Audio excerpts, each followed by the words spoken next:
Hello friends, welcome to my channel Shrabani daily ব্লগে সবাইকে অনেক অনেক অনেক ভালোবাসা। কাছে দূরে সমস্ত বন্ধুদেরকে আমার অনেক অনেক ভালোবাসা।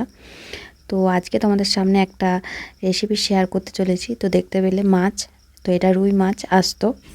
তো এই দেখো আমি কড়াইয়ে তেল দিয়ে নিয়েছি আর এটা নুন হলুদ মাখিয়ে নিয়েছি। তো এটা আমি ভাজবো এখন। তো চলো ভাজা করি, ততক্ষণ ভিডিওটা দেখতে থাকো।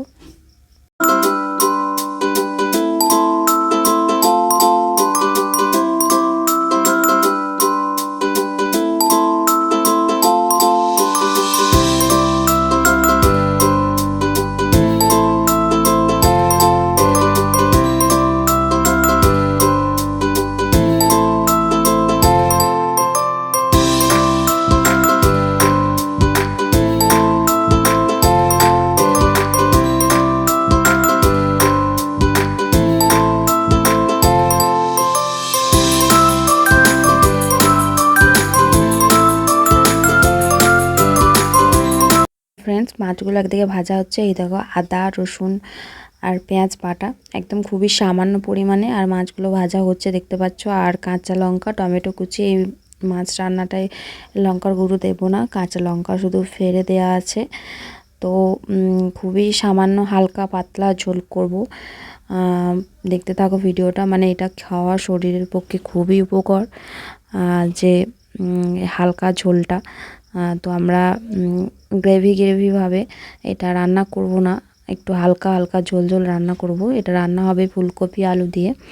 তো ফুলকপি আলু দিয়ে রুই মাছের যে ঝোলটা রান্না হবে সেটা খুবই কম তেল মশলায় রান্না হবে। আর ওই আদা পেঁয়াজ রসুনের পেস্টটাতেই আমি দিয়ে দিয়েছি হলুদ গুঁড়ো আর জিরের গুঁড়ো, নুন একসাথে দিয়ে দিয়েছি পেস্টটাতে।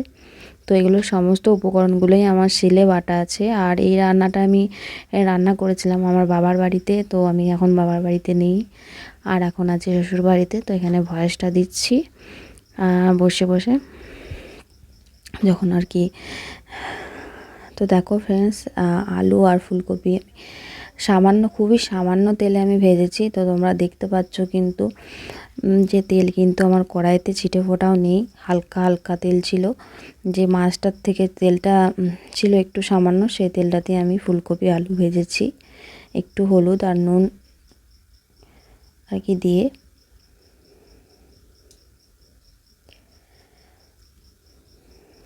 তা জানোই তো ফুলকপি একটু না মানে নাড়াচাড়া করলে একটু ধরে যায়। তো দেখো আমার কিন্তু ফুলকপি আলু ভাজা হয়ে গেছে, আর খুবই সামান্য পরিমাণে তেলটা দিয়েছি যেহেতু এটা হালকা ঝোল হবে। তো দেখো দেখো তেলটা দিয়েছি কতটুকু পরিমাণ।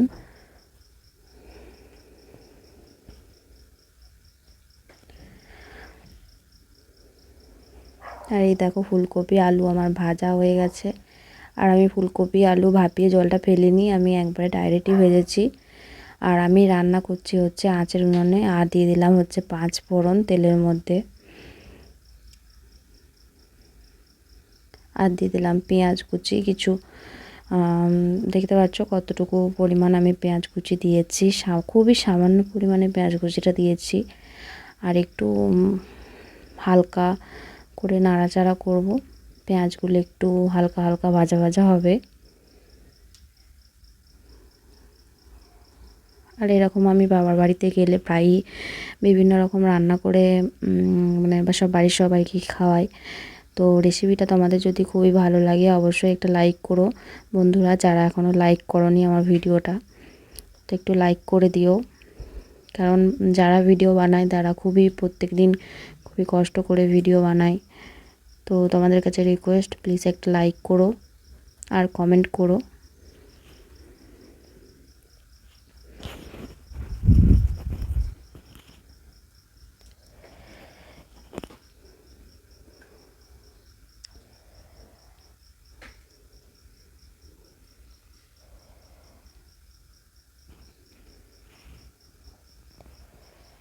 তো দেখো বন্ধুরা, আমার কিন্তু পেঁয়াজ ভাজা প্রায় হয়ে এসছে। এবার আমি দিয়ে দেবো টমেটো কুচি, কেটে রাখা টমেটো। আর মাছের ঝোলে তো টমেটো দিলে খুবই ভালো লাগে। এটা যেহেতু হালকা একদম খুবই সামান্য তেল মশলায় রান্না হচ্ছে, তো তোমরা এটা রান্নাটা যে কেউই খেতে পারে। তোমরা তো দেখতেই পেলে খুব কম তেল দিয়ে আমি রান্নাটা করছি। এবার আমি টমেটোটাও হালকা হালকা করে ভেজে নেব সামান্য নুন দিয়ে। আর তেজপাতাটা যেহেতু ভুলে গেছিলাম দিতে, তো তেজপাতাটা দিয়ে দিলাম।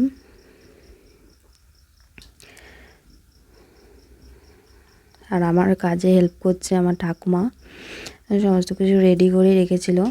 আমি জাস্ট রান্নাটা করছি, মানে ঠাকুমার করার কথাই ছিল।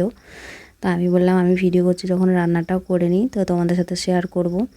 আর এই দেখতে পেলে আদা রসুন পেঁয়াজের পেস্টটা সমস্ত কিছু দিয়ে দিলাম কড়াইয়ের মধ্যে। তো এই মশলাটা খুব ভালোভাবে কষাবো কড়াইয়ের মধ্যে, কারণ এই মশলাটা যতক্ষণ কষাবে ততটাই টেস্টটা বাড়বে। প্রত্যেকটা রান্নাই মশলার কষানোর কাছে রান্নার টেস্ট। দেখো টমেটো কিন্তু আমার গলে গেছে, আর এইভাবে আমি একটু ম্যাশ করে নিচ্ছি টমেটোগুলো।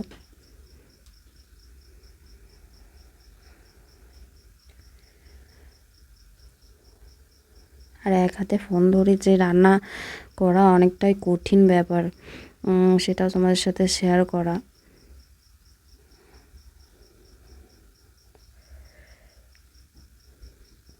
দেখতে পাচ্ছ বন্ধুরা, আমার কিন্তু মানে আমি তো জল ঢালতে পারবো না, এক হাতে মোবাইল আছে এক হাতে খুন্তি আছে। তো আমি জলটা একটু সামান্য পরিমাণ দিয়ে দিয়েছি মশলার মধ্যে, যাতে মশলাটা ভালোভাবে ফুটে যায়। আর ভালোভাবে কষানো হয়ে গেছে, তারপর সামান্য জল দিয়ে আর কি মশলাটা ভালো করে আরও একবার কষিয়ে নেব।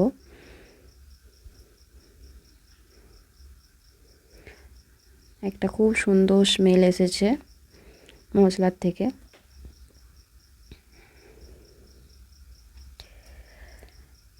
তো আমি এই পর্যায়ে সামান্য পরিমাণ মানে গুঁড়ো গরম মশলা যেটা হয় সানরাইসের, সেটা সামান্য পরিমাণ দিয়ে দিয়েছি। সেটা দেখানো হয়নি তোমাদেরকে। তো এরপরে আমি দিয়ে দিলাম হচ্ছে ফুলকপি আর আলু। আর আমি গরম মশলা একদম শেষে দিই না, কারণ গরম মশলার গন্ধটা খুব মানে তীব্রভাবে লাগে। আর এই কষানোর সময় মশলাটা দিলে খুব সুন্দর একটা খেতে খুব ভালো লাগে গরম মশলার স্বাদটা। তো সমস্ত ফুলকপি আলু আমি দিয়ে দিলাম। তো এভাবে ভালোভাবে কষিয়ে নিচ্ছি। তো আমার বাবার যেহেতু মানে লিভারের প্রবলেম আছে, খাওয়া দাওয়া খুব কম তেল মশলায় করতে হয়, তো সেজন্য এত হালকাভাবে রান্নাটা হচ্ছে। আর আমার বড় যেহেতু খাবে সেজন্য। তো যারা তোমাদের পেটের প্রবলেম থাকবে তারা এরকমভাবে ঝোলটা বানিয়ে খেতে পারো, খুবই উপকার। আর ফুলকপিটা তোমরা স্কিপ করে যেতেও পারো, কারণ ফুলকপির বদলে তোমরা যদি কাঁচকলা দাও তো এই ঝোলটা মানে খুবই উপকার তোমাদের ক্ষেত্রে। আমার কাছে কাঁচকলা ছিল না বলে আমি এখানে ফুলকপি দিয়েছি। আর ফুলকপি আলু মাছের ঝোলটা আমার খুবই পছন্দের একটা রেসিপি। তো আমি এই পর্যায়ে কষানো হয়ে গেছে, তো আমি এই পর্যায়ে জল দিয়ে দিলাম। জল দিয়ে ভালোভাবে ফুটবে মশলাটা, তারপর আমি মাছগুলো দেব।